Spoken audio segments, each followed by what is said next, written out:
and his name will be Norm Hull, because he's just a normal guy.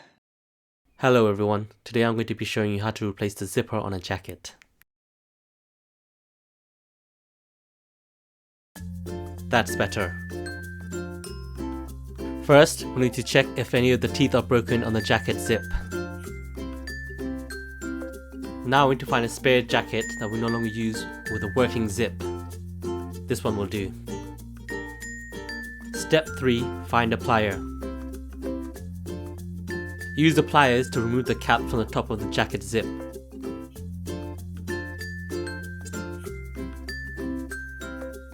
This might take a bit of time and a bit of force. Now remove the zip.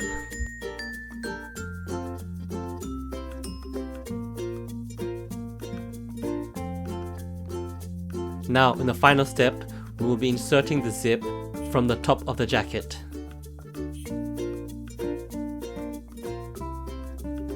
Now test to see if the zip works smoothly.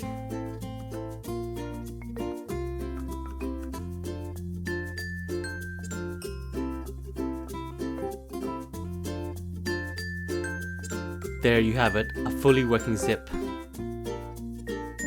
Thanks for watching, and make sure to subscribe, like and comment.